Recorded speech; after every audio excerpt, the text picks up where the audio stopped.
Welcome, folks. It looks like most people are on with their video off, and that is great. I'm going to ask you to keep your video off if you're in the audience. I'm going to start with some brief introductions, and then we'll dive right in because we have a lot of awesome people here with us today, and I want to make sure we have time to hear from them and hear their work.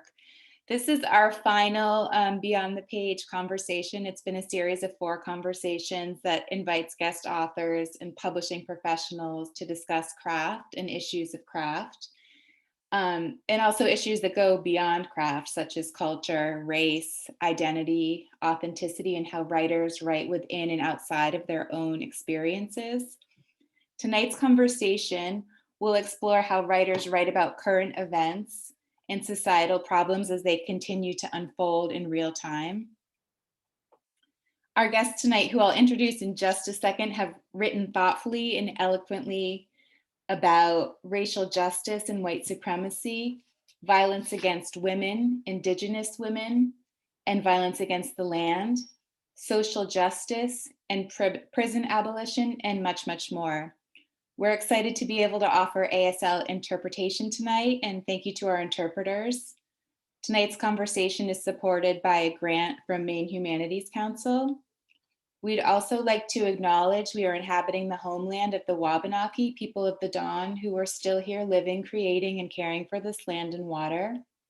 A quick note about the format of tonight's event. After this intro, I'm going to remove myself, and you should see 7 squares up on the screen. We're presenting the conversation this way so that anyone who would like to can also see our interpreters. The conversation will last for about 45 minutes, and then we'll take audience questions. Feel free to type your questions into the chat box at any time.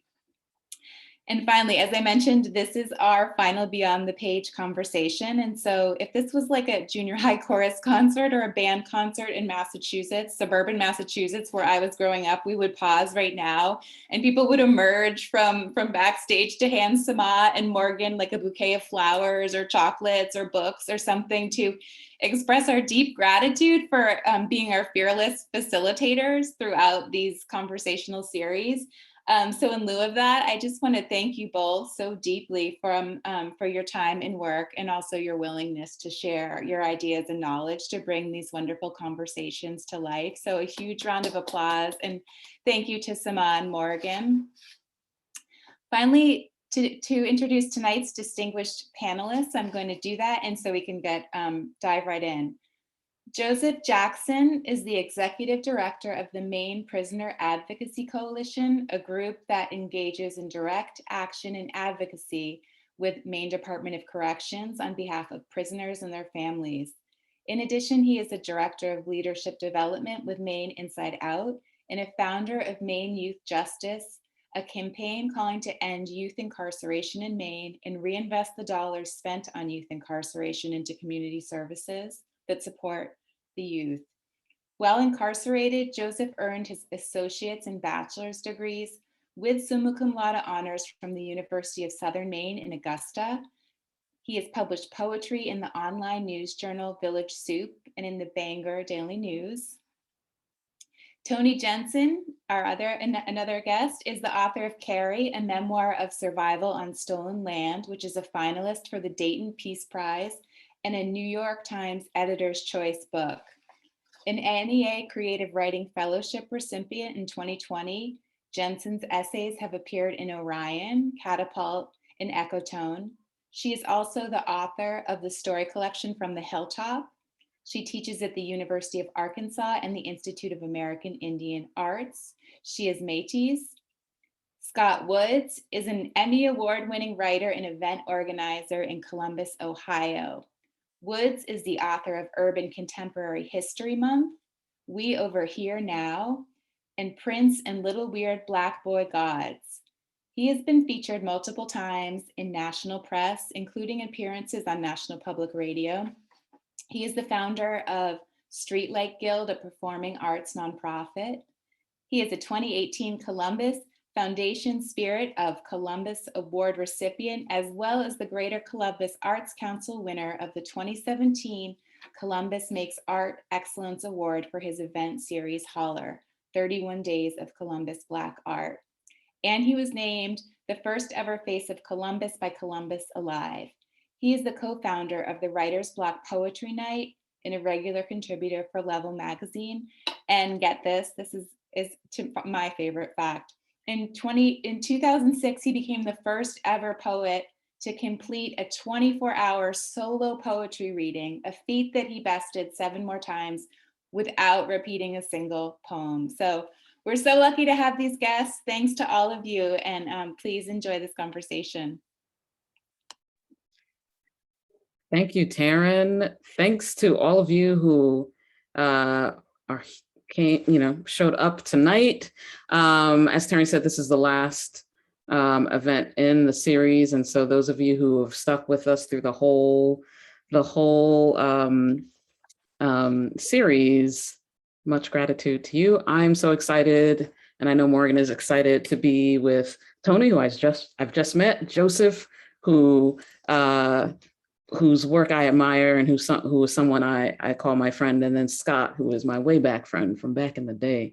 So I'm really excited about this conversation. So we usually start our sessions with asking everyone what they're working on.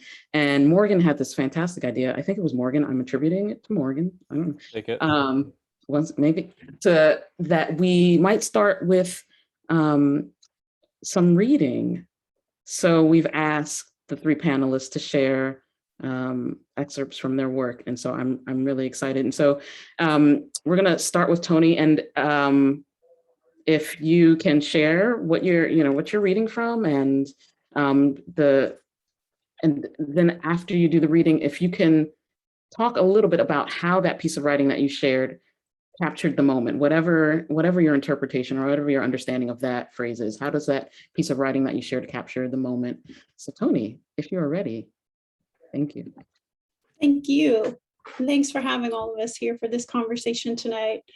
I'm going to read, I just said in the chat before that I would read something else, but I think this fits the mood and the tone of the conversation and the questions tonight better. So, and it's a little shorter. So I'm going to read from the first chapter in Carrie from the Women in the Fracklands essay. I'll read just a brief excerpt. It's about a time when I went to the Standing Rock water protector camps in North Dakota back in 2016. And some things that happened shortly thereafter. I'd been researching fracking and going all over the country, researching what happens when women are trafficked around fracking sites. So this is part 2 from Women in the Fracklands. 2. The night before, in a nearby Fracklands town, you stand with your camera in your hotel room doorway. You left Standing Rock for the Bakken, and the wood smoke from the water protector camps still clings to your hair. You perform your Fracklands travel protocol, photographing the room, the bedspread and desk, the bathroom. In your 1.5 years of research for your novel, of driving and talking to women in the Fracklands, you've performed this ritual, this protocol, dozens of times. Women are bought and sold in these rooms. Women are last seen there. You upload the photos onto a website that helps find women who are trafficked, who've gone missing. The influx of men, of workers' bodies into frackland towns brings an overflow of crime. In the Bakken, at the height of the oil and gas boom, violent crime, for example, increased by 125%. North Dakota Attorney General Wayne Steinahem called this increase in violent crime disturbing and cited aggravated assault, rape, and human trafficking as chief concerns. In each place, each frackland, off each road, you wait until checkout to upload the photos of the rooms.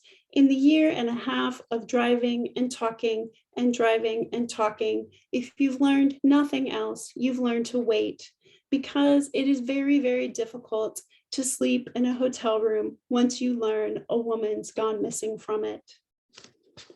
And I'll stop there. And Thank you, Toni. yeah. And I guess the little bit I'll say about that is just that I think it fits with the topics that we're going to discuss tonight, because we're talking about social justice issues and writing and writing in the now. And I wrote that shortly after returning from the trip. Thank you, Toni. That last line about sleeping in a hotel room after you know a woman was trafficked from that hotel room is sticking with me. Thank you.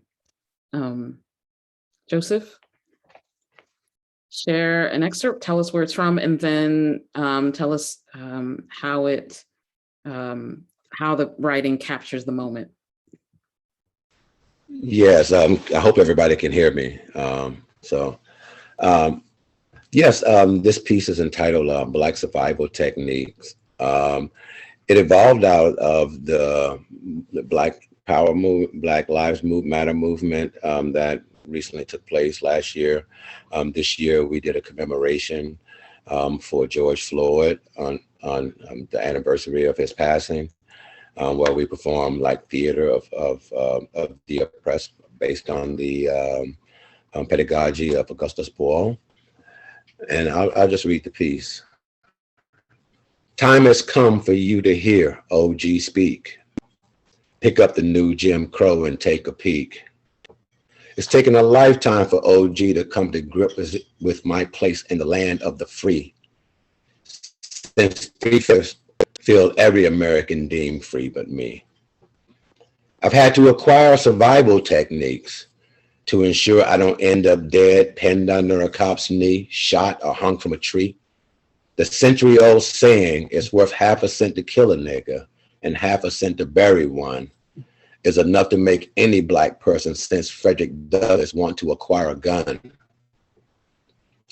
Survival techniques consist of speaking politely to police and having my wallet in my hand when an officer stops me, taking deep breaths, displaying a friendly smile, making eye contact, no mean mugging allowed. Clued passengers play it cool. Cool as Diamond Reynolds frantically reporting her dying man was following the rules. On Facebook, we bearing witness to singing the blues going new school. Every year of my life, Blacks have been killed by police. Any contact with police could end with me dying is my belief. Armed, unarmed, hands up or running away. There is no wrong way to shoot a Black is what I often heard the DA say. Justified homicide accused of selling tobacco. How many times a Black person been pulled over only to see the cops' gat glow? My survival technique has been to retreat from beef, to protect myself from responding disproportionately. Easter 95, I defended myself forcefully. When I felt it was the only course for me. Found myself in court citing law enforcement policy, only to hear the judge declare humanity was divorced from me. I've become numb to fratricide. No hint in our society of common ties. Every human uses prejudice to survive, but a cop's cry, he has a gun, usually means the end of a Black life, even when pinned to the ground with hands in sight. What a sight to see a Black man on the ground with a knee on his neck. I can't breathe. Mama, he cried. Then we watched the light leave his eyes. If not for the camera, what would have been the judge's reply? Because even when we see it, they tell us we can't believe our own eyes. Black Lives Matter is a survival technique. All lives matter simply shifts the speech, clouds the belief about qualified immunity, because a policeman can act as judge, jury, and executioner in Black communities, while the in-group can often act nearly with impunity. The Justice Department calls each incident isolated. I'm calling it part of a sequel. If you're young and you're Black, please adopt survival techniques to protect yourself from this evil, and organize with those of like minds to call for an end to discriminatory treatment. Because whether lynched, incarcerated, or shot, acts of oppression are all the same, people. And that was like the soliloquy of the play. And yes, for me, it's just poignant for the times, and I thought it was appropriate to read here today. Thank you, Joseph. I feel fortunate to have seen you read that in public and to see the play. Thank you. Scott? Thank you. So the piece that I'm going to do is from my second book of poetry, Urban Contemporary History Month. And it is a piece that, I mean, it just runs parallel to what Joseph just shared. So there'll be some similarities here, although some angles as well. Go figure. This piece is entitled Arrest Assured. If you open the paper and read that I have been shot by the police, rest assured I did not run away. I did not walk toward. I know what arrested means. I was a good statue. I understand hands in the air is more ritual than warning. I keep money in my front pocket. I am never reaching for a wallet. All my pants have belts. I am not hulking mass trying to take gun. I was not trying to take gun. I was not rushing, steeled for tackle. I was not magical or superpowered demon face. I was under no illusion that bullets would fly off of me. I promise. I was talking about Downton Abbey and the sin of cold coffee, hunting season bucks, anything to keep me alive. If they are laughing, they are not shooting. If I am laughing, I am disobedient. Rest assured, I was not laughing. Seatbelt tight like a noose. I was smiling in my license picture, had insurance from my car, my time, my life. I had my music so low, my windows screwed tight. I was playing country music. Promise I was good boy. Trust I was not my race. I was not being my color. I was an invisible crayon, shoved in the wrong box. Swear I was polite, not colorful. I was sans swag. I know what a bullet's job is. I followed directions, fell on first hit. I was as nonviolent as I could squeeze into this body. I've been told if you're not violent, you can survive this. Lie still, lie dead before the bear. Do not move when snakes rear up. My mouth moving over concrete cracks, praying the whole time to a God I am certain used to kill things.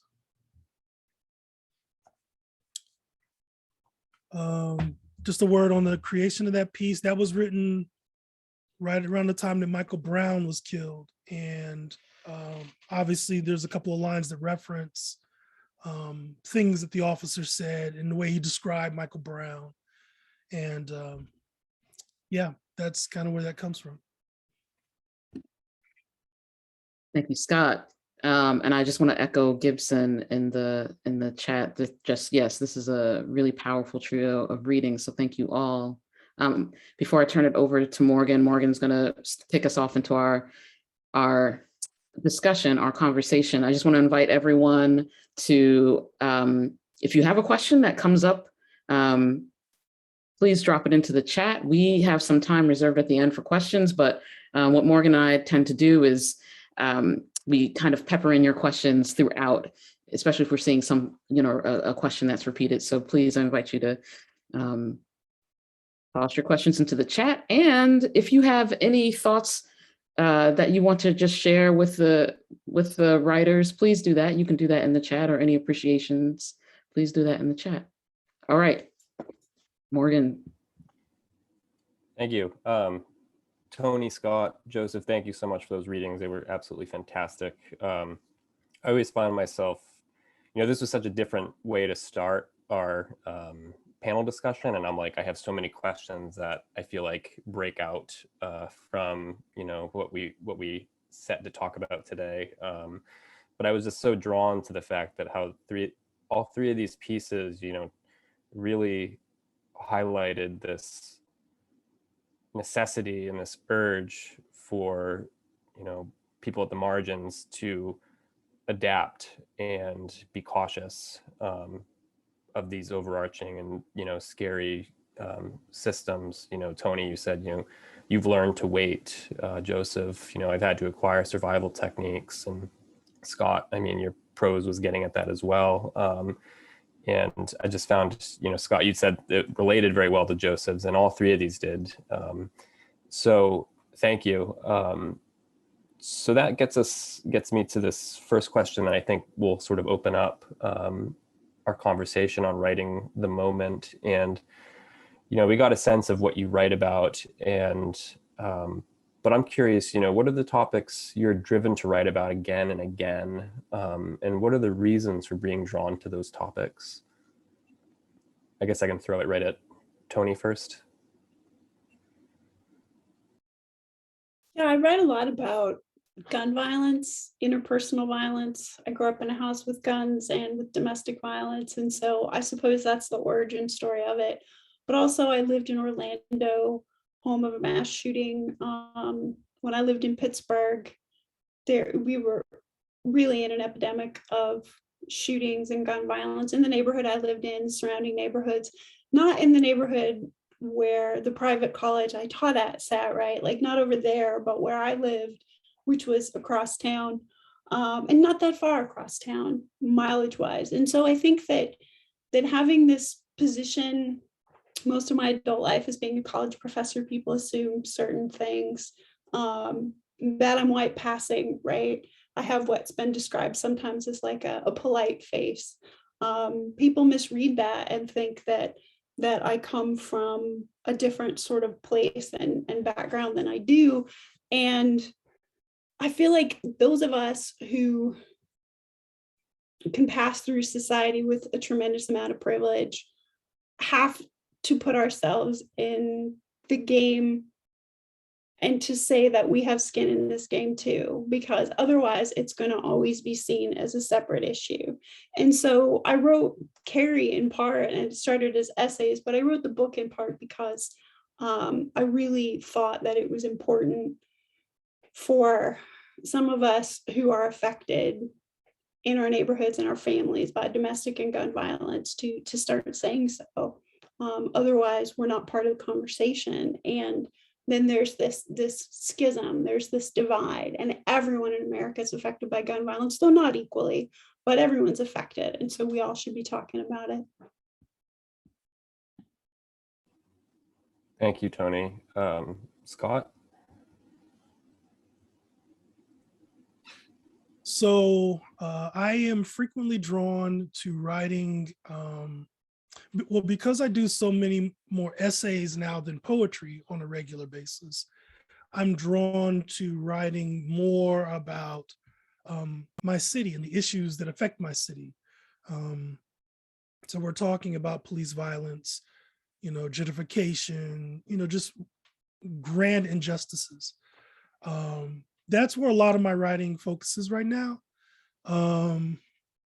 And that's largely, you know, because I want it to be a better place, right? I'm not simply sniping at it. I want it to improve. I think that being critical is part of how that happens. And I just kind of see myself as giving ammunition to people who want to do that work. Thank you, Scott. Joseph? Well, definitely. So I guess part of my writing is therapeutic. First and foremost, I think that as a a system impacted person, I did some time inside. I use poetry and art as a way, first and foremost, to heal. Famous quote that I think about is all art is autobiographical, and it's by Fellini, who's an Italian filmmaker, said that. And then secondly, I use my art as a way, because I work with young people in the system, and I use art as a way of taking things out myself and we can admit as a way of trying to understand what it is I'm working through. But also as a teaching tool. I think it's a teaching tool, and it's an opportunity to initiate discourse amongst folks. So I write primarily about, my navigation of this society as a man in my skin. And I write about, the failures of what we, call, criminal justice and this idea of safety that we have adopted, or I wouldn't even call it an idea, this, illusion of safety, I guess, around what we have built in this structure that is continues to harm folks and destroy lives. Thank you, Joseph. Yeah, I liked that you brought up art as a form of healing. And I feel like, and Scott, you mentioned this, you return to these issues of police violence, gentrification, because you want improvement, right? You want change, and you want that discourse, that language to act as ammunition for, readers. And, I think that really highlights, and I guess the metaphor matches Toni's book and theme of guns, right? Weaponry. But, it really, I think, brings out the importance of writing, but definitely the importance of writing, but how central it is to thinking, and how central it is to not just, saying what needs to be said, but figuring out what needs to be said. I think, we look at writing as a lot of the time as, I need to get this finished, but really it's this process. It can be a very emotional one, that, leads us somewhere, right? That can open up viewpoints that we didn't see before, and hopefully the readers see that too. So I just wanted to flesh that out. Thank you, all three of you, for that. So I'll turn it over to Samaa. Yes. So, when we were dreaming up this theme, writing the moment, we were talking a lot about the different ways that we felt like literature deepens our understanding of the current moment, or challenges our understanding of the current moment. And the way I speaking for myself, the way I often find that literature can sometimes put words to whatever the moment is that I can't maybe quite formulate yet.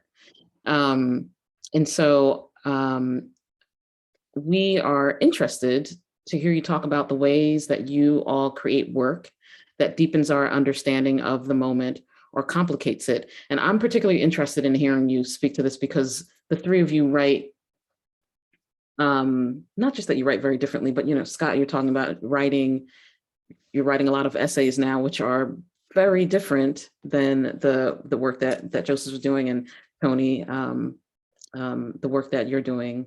And so I'm just interested to see how you answer that question. So the question is, how do you create work that deepens our understanding of the moment, or that complicates our understanding of the moment?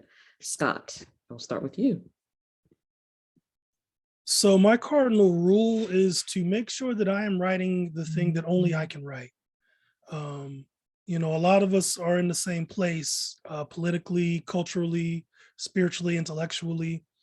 But somehow you walk through life alone in a way, right? And so your life is your own. And so to me, it's really important to be drilling into the thing that only I can say. I mean, Joseph and I, just shared poems that were, very similar, like extremely parallel, but very different, right? And I felt as if, Joseph wrote what Joseph wrote and I wrote what I wrote. And, those differences were not just because math suggests that it must be so. It is because there's an effort there to share a thing that is personal, that is individual. And so to me, no matter what I'm writing about, no matter if it's nonfiction, fiction, poetry, what have you, it has to be the thing that only Scott can say.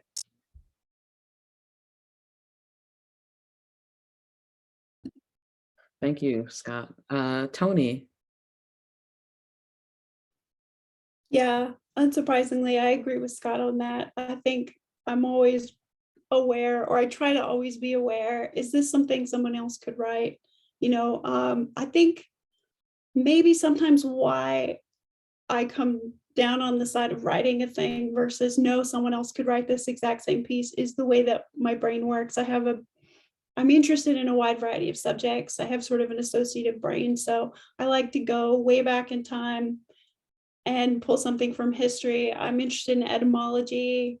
I'm interested in birds. I'm interested in sort of a wide subject matter. And if there's something happening in the contemporary moment and I see comparisons with the past, I see comparisons with other places I've lived, maybe other stories from other, place and time, other tribal backgrounds that aren't my own, I try to bring those in rather than sticking just to what I know. So the what I know ends up being what I know from sort of eclectic moving around the country life I've lived and all the different interests that I have. And I think that deepens someone's understanding of something maybe that happened right here in my own backyard in Fayetteville, Arkansas, or that happened in Pittsburgh. And then you can see the similarities maybe if someone's drawing that connection for you maybe more easily. So that's what I'm always trying to think about is the breadth and the depth. And is there a way I can make it personal too, that it'll connect with someone? Yeah, Toni, I was really, when we were doing our prep for the panel, when you were talking about the connections that you're able to draw and that hopefully resonate with the reader, I really love that. So thank you for bringing that forward. Joseph, how do you create writing that deepens our understanding of the current moment or challenges it? Well, I think first and foremost, as I named, I think at first I created for me. I don't think I've never thought about, am I the only one that could write this or something like that? But I really appreciate that answer because maybe at the heart of it, I think that's the thing. I think for me, it's a couple of things. I think that I write it for me first and foremost. I think, and because I'm working at something. It's something that I've lived through or experienced that I need to process. And even with some Black survival techniques, I mean, I think I've known some of these notions that I've had about.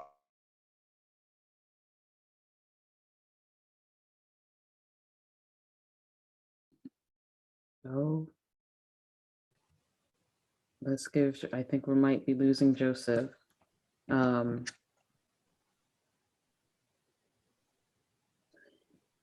you're back? Okay.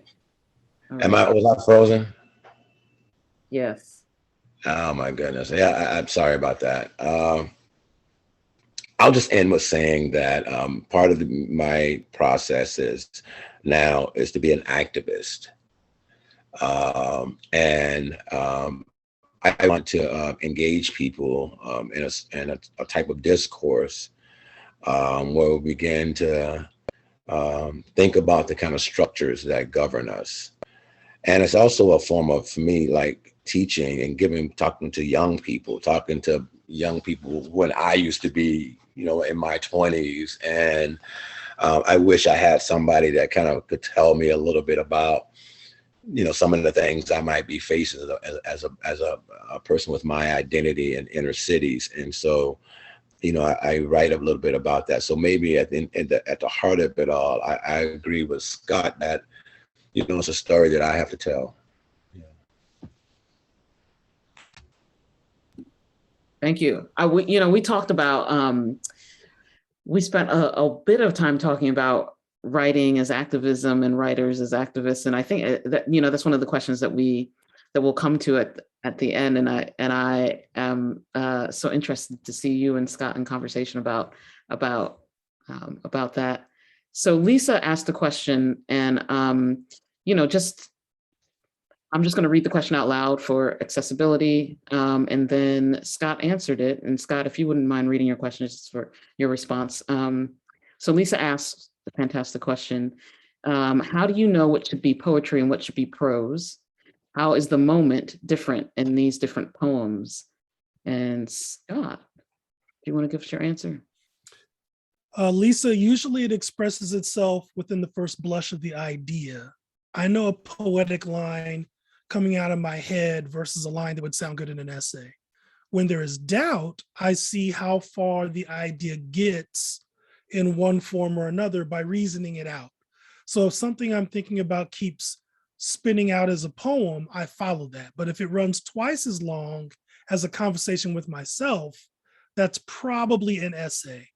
But again, I've done enough of both at this point that I know what it is as it occurs to me.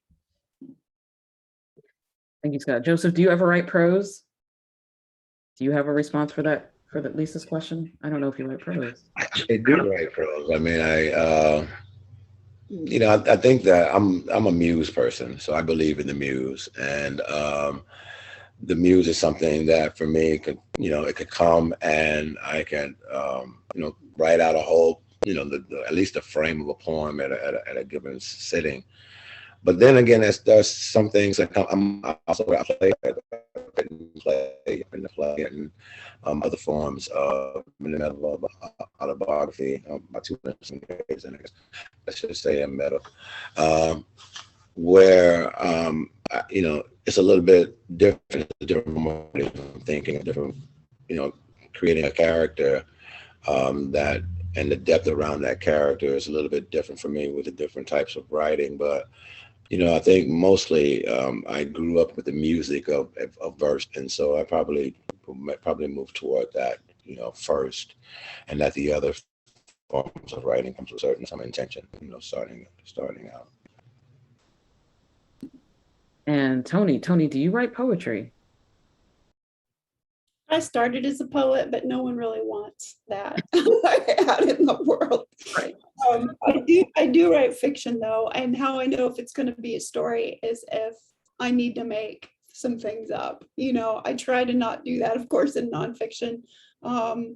Yeah, or sometimes in nonfiction things will be so unbelievable that in fiction no one would believe it, and so then that clearly has to be nonfiction. So for me, it's usually about plausibility.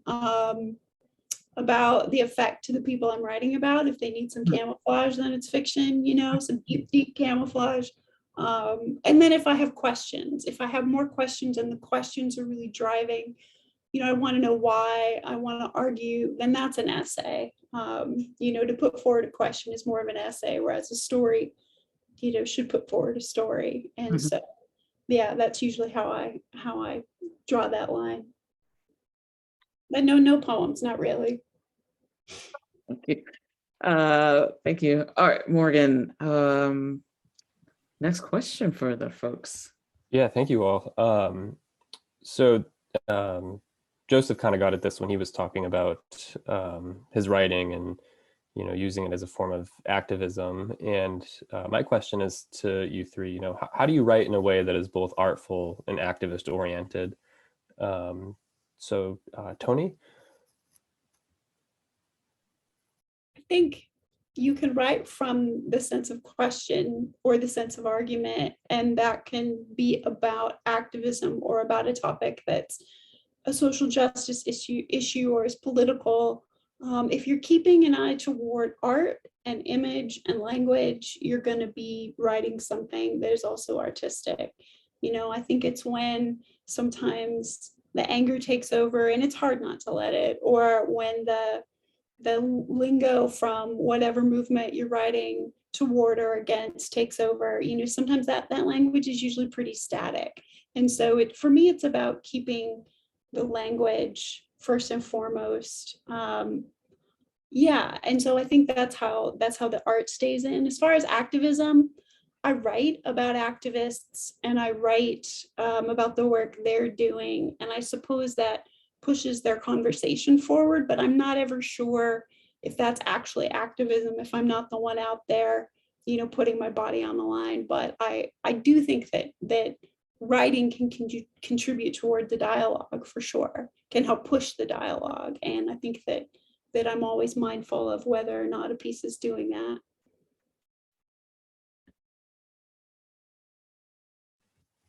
Thank you. Scott? So, for me, I'm trying to break a bad habit. And the bad habit is seeing writing as activism in and of itself, right? Like, to me, writing is dope. It's powerful. I certainly learned an enormous amount of things from books, but anymore, like in this day and age, I really feel like whatever I'm writing needs to be able to be used by someone else who is doing work. And maybe that person is me, maybe I'm doing the work in some other way than writing. But I'm always thinking about people who are not writers, but who are activists and who need what writers can bring to the table. And so I just write to the work, if that makes sense.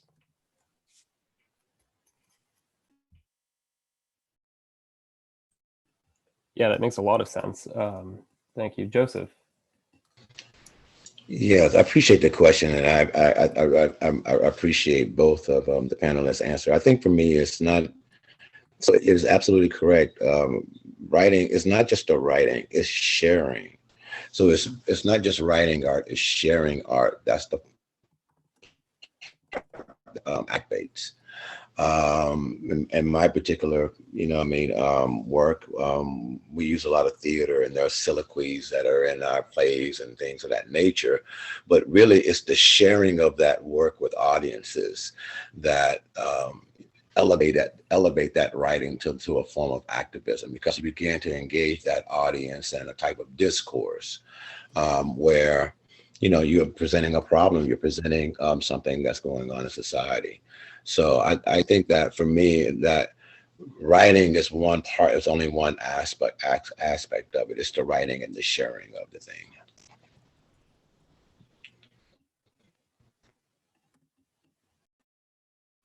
Thank you, Joseph. Yeah, I've always been, deeply interested in this, in how writing and activism, connect and relate. So it's good to hear, all three of you talk about it, as not necessarily, it's not purely, all activism, but in some way, it's contributing to, I guess, I don't know if success is the right word, but it serves as sort of fuel for those who are on the front lines, those who are the ones, standing in the front of, police protests. I like how you said it, Joseph, sharing art is activism. And I think, language itself is, such a powerful tool. And I mean, I know, reading works by, writers has, brought particular issues from the very moment into my life and made them immediate. So I think, even as readers, we experience this sense of, the moment, right? That isn't necessarily in our hemisphere, our specific, our backyard per se. So thank you for, this, your thoughts on activism and writing. Can I jump in here real quick? Just as a follow-up. It's important to note that there are writers whose work, in my opinion anyway, whose work is so profoundly useful that their writing is activism, right? So James Baldwin's writing is activism, right? Cornel West's writing is activism, as well as, getting taken to jail, right? So it's important to note that, that exists. It's not a thing that doesn't exist. It's not like writers are divorced from activism. But I think the work really has a lot to, the work determines that almost more than anything else. Is it the? Yeah, it's a great. I'm curious about whether. No, go ahead. This is a great point. The work and yes, the work, but also when you're talking about impact, right? That's also the folks who are taking it in. So I'm thinking about Joseph's response, and in particular, because Joseph, when you are, you are an activist. The work that you are doing, you are helping mentor other activists, and so the work kind of fits in that way. And so I'm wondering if it's, Scott, if you would say it's it is useful because of how it's impacting whoever's taking it in, or how it is changing whoever's taking it in, and then what they go, from that moment, how they move with it. I mean, faith without works is dead, right? Yeah.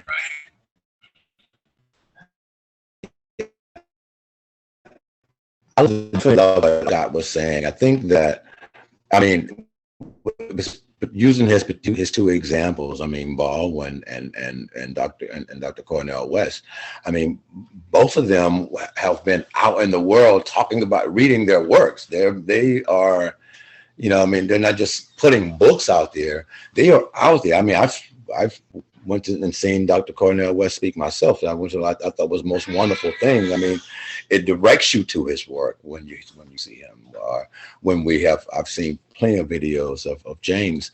I think that for me, when I think about it, I do agree that people like Toni Morrison, even all these people that we talk about writing as activism, I think there's another element that's about it. And I think that other element that kind of elevates that, that body of work that they have put out there is the fact that they've been out there doing it. It ain't just like they were sitting in a corner somewhere just writing. They were out there, being the thing that they were writing against. And I think that's the part, that action, that share, that it's priceless, and it's actually priceless that we can always go back and refer to what to that work in the end, right? It's a great thing that it's published. It's a great thing that we can see it, but I think that passion and the power for which they left on the stage, so to speak, is really what motivates people and moves people in a way that we're even talking about them at this panel, so. Yes. Oh, Joseph, there was something you said that I was like, I should write it down or put it in the chat, but now I can't remember it. But yes. Thank you. Those are all like very poignant responses, and a very good transition into this idea of usefulness. So Scott, you brought that kind of concept into the room. And so we were curious, as a way to kind of wrap up the questions that we prepared together.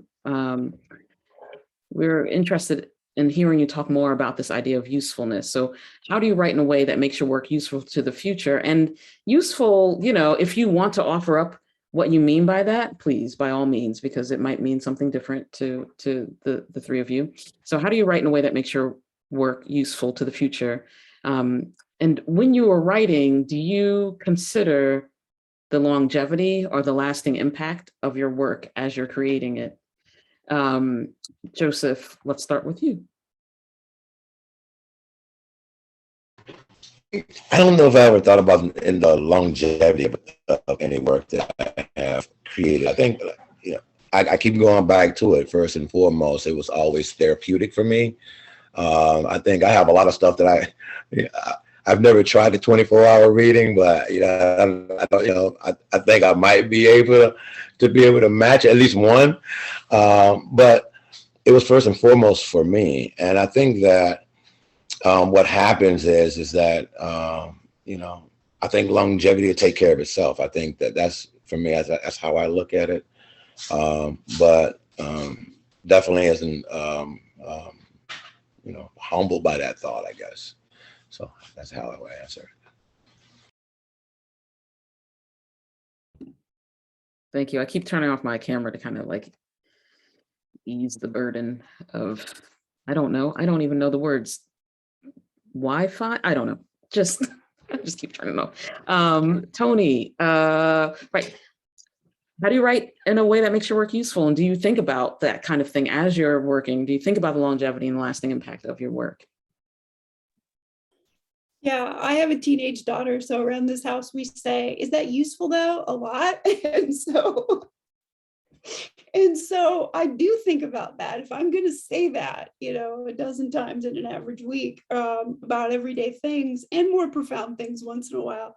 Yeah, is what I'm doing useful, right? Is this going to matter to somebody someday, somehow? And I'm hoping so. As far as longevity, boy, there are writers who I've gone back and read their earliest work, you know, once reading their later work and read everything they've ever written. Louise Erdrich's one, you know, Toni Morrison's another. And so, yeah, I think that kind of a career, that kind of longevity, that kind of a body, not a career so much, but a body of work, right? That body of work can be really meaningful and inspirational to younger writers starting out or people starting out at whatever age. So I don't think of that in relation to myself, I guess. I think, you know, at all, but I do think of that in relation to others. And I guess I'm getting to the age where maybe I should start thinking of that more, but it just seems like every day when I sit down to write, I want to feel like I'm still new at it. So it can still be playful and it can still be fun. And I think for me, the longevity might get in the way of that, but I do think about the useful part. Yeah. Mm, mm. Yeah, I feel, Toni, I feel like I have had several conversations in the past couple months about this idea of what is your legacy, either talking to me or like talking to other people. And I just like, that just makes me, that's just a lot. It makes my throat feel tight. Usefulness makes sense to me. I can have a conversation about that. Yes. Scott, you brought the term, you know, the concept here. What do you mean by usefulness, if you want to share that? But how do you write in a way that makes your work useful to the future? I just try to think about what I would have wanted to read and access and know as I was coming into an awareness of things or trying to do work. And so, you know, again, I just try to provide that ammunition, right? And I don't know if it's useful. They have to tell me if it's useful or not. I just kind of put that energy into the universe and let the universe do what it does. And I think that at this point, you know, in terms of people's awareness of my work and my voice and that kind of thing, you know, I have some sense of how it might be used or if it's useful or if people like it or not. But ultimately, my job is to do the work. My job is not to grade the work, right? At the point that I'm grading the work, I'm not doing the work. So that's pretty much where I draw the line. Thank you. So if you have other questions, please drop them in the chat. And I'm just going to start going through. We just have a couple of questions here. So we'll just start going through what's here. And I missed this question when it came in. So it might have already been addressed. I'm not sure. But Nancy says that they'd like to have an expansion on the idea of writing to the work. And I think that came up. I don't remember which question it came up. Maybe that second question about writing that can deepen or challenge our understanding, or maybe in the activism. Is there anything else anyone wants to say about expanding on this, the idea of writing to the work?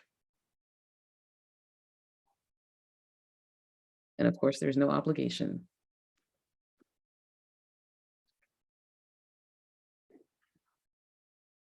So I feel like this one's my fault. So I'll just say really quick. Well, I think I just kind of spoke on it actually. So I'm going to shut up. Save it for the 24-hour thing, reading. Scott, save the vocal cords. Okay, thank you for that question, Nancy. And I'm hoping that you were able to. I'm hoping that what came after you asked the question helped tease out what you were looking for. So Amy asks, is there a topic? This is a good question. Is there a topic you wish you had written about but didn't? And then why didn't you?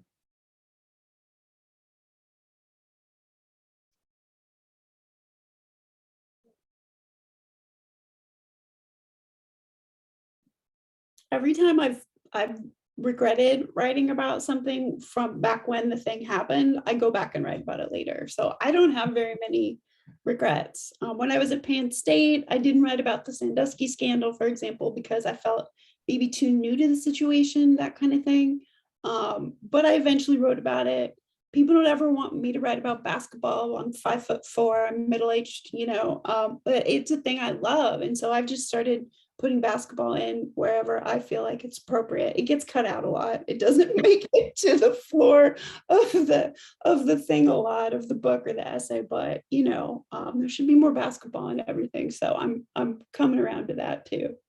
So yeah, I think it's never too late, I guess is what I'm saying, if you have a regret like that.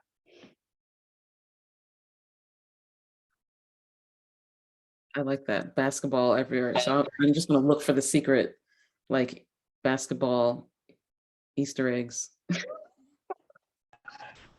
I would just say I would answer the same. I think that, I recently was in a writing workshop where we had a prompt, and it was around something that I never touched on. And then I just wrote about it. And I think that for me, that's how it works for me. I think that if I haven't written about it, it's because I haven't really processed it, or even it rolls to the top of my brain yet. But I don't shy away from it when I'm confronted with it. I think that that's my method, is to kind of like put it out there. So.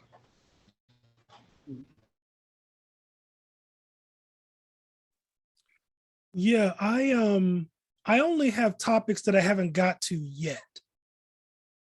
I haven't really shied away from a topic, right? I'm very fortunate to have enough outlets and styles and platforms that, eventually everything I want to write about is coming, assuming I live that long.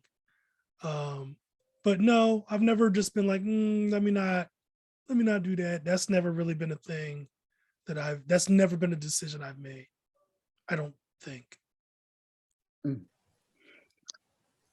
Thank you for those responses. We've got 2 more questions and then we're gonna close. I'm gonna go to Greg's question first. How do you write about things in the moment that have this sort of sense of collective trauma, George Floyd, COVID, Trump? How do you write about these things in a way that doesn't burn out the reader?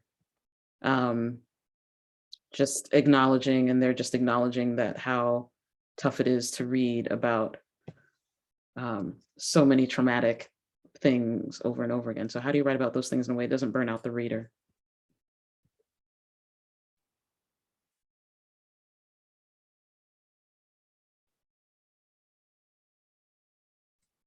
I'll jump in here.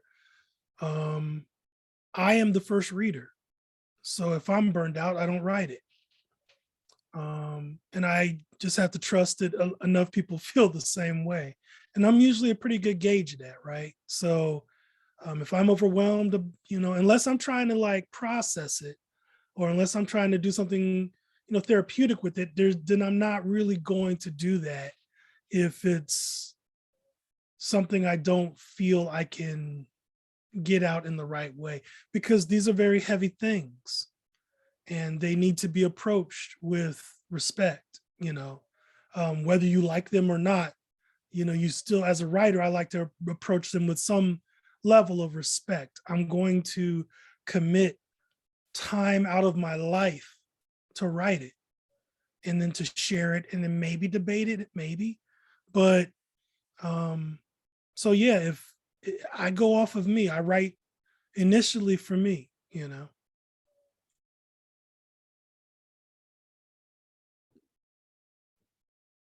Yeah, I think too, there has to be balance. I've read books that I put down and come back to because I thought they were important, but the weight was really a lot. There wasn't a move toward balance. So I'm always thinking, sometimes I even write it down and tape it up on the wall, what the balance will be in a piece if I know it's going to be heavy. I have a lot of birds in my book, this last book. I have a lot of weird creatures like a dinosaur in one, a Camptosaurus, and they're to bring in some beauty or some levity or something. My sister and I fight over candy in one essay that's about a bad thing that happens to her son, gun violence. And so, I think that you have to be aware, either in the periphery or more strategically. When I'm writing, it's more just, I feel the natural need to have that balance. But when I'm editing, I think about it more strategically. And there's nothing wrong with going back and giving the reader space and something to breathe, because we all need that. We all need that. I was putting revising my book in June, and the book came out in September because they allowed me to do that, to put what happened to George Floyd in the book, because it's a book about gun violence and police violence. And if I hadn't already had the built-in sort of breaks, that wouldn't have been possible. But I felt like it was important to do that. And yeah, so it's important too, I think, to think about whether or not you've woven that in or not. Everyone needs that break.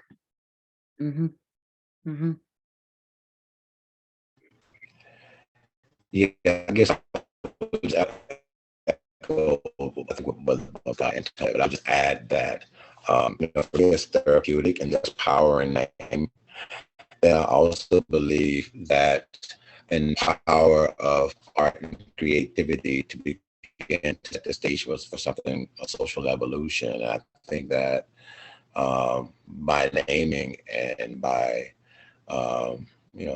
creatively imagining a different way, I think that we can get to that place where we can make the thing real. And then lastly, I mean, I don't want to discount trauma. I think that trauma, people are in different stages of their level of trauma. And that, some things that you read can be triggering or see, or, it could be triggering. And so, I think you can try that, but I think the day you took what you're writing and put it out there with good intentions. Okay, thank you all for those responses. So before I read Stephen's question, which is going to be our last question, we're going to wrap it up. I want to invite folks to drop their appreciations for Toni and for Joseph and for Scott into the chat, so that as they're responding to this last question, and as we're wrapping this up, they can see all of your words and feel the glowing glow of your gratitudes. So please do that as we're wrapping up. Thank you again for tonight. Morgan, do you have words before I go into this last question and they talk us out? No, well, I had one thing I wanted to say when Toni was talking, but the conversation kind of moved along. It's just something Toni had actually said during our preliminary meeting that I want to echo here. She had said that, it's always been a topical moment. It's always the right time to speak up. And I feel like, I can't remember what we were talking about before, but it made me think of that. It was the question about regret. Do you regret not writing about something? And I think, just to reiterate, her point and what Scott talked about and Joseph, and it's always the right time to say something. It can be something that happened in the past. It can be something that's happening now. So I just wanted to reemphasize that, because I think it is such an important thing that we understand and know, that we can speak, that we can write, we can communicate about situations and issues that are, very in the moment, but also have occurred in the past. That was perfect, Morgan. Thank you. Okay, Stephen's question, and yes, thank you to Meryl, thank you to Michael for your ASL interpretation. There were some appreciations in the chat for them, so please also give your appreciations to Meryl and to Michael. So Stephen's question is about publishing. There are so many outlets today for publishing. If you want to reach readers as soon as possible, why might you select a particular publishing outlet? This will be our last question. Anyone want to address that?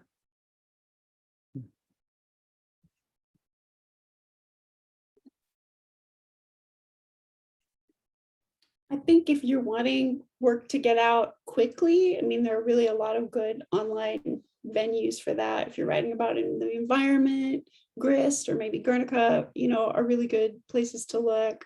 My Women in the Fracklands piece, which is environmental and other things, came out through Catapult, and the turnaround was really quick. And so it's just a matter of reading the different sites, the different newspapers, the different, whatever it is, wherever you want to be published, be sure you're well read in those areas, and then you'll have a better sense of where to send work, where it can go out quickly if speed is the thing that's important for that particular piece. And then you'll be able to sort of rise up quickly to meet the moment if you know where to send it.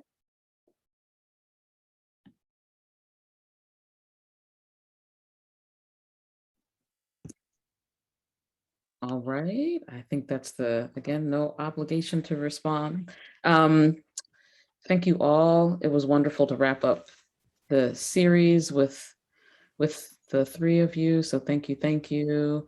Oh, I see some people are coming off, Carol. And I'm not necessarily coming back into the mix because technologically that might be past my abilities at this time of night, but you guys have been so wonderful. Thank you for sharing all this wisdom with us. Here I am. Really appreciate it. A big round of applause. Thank you.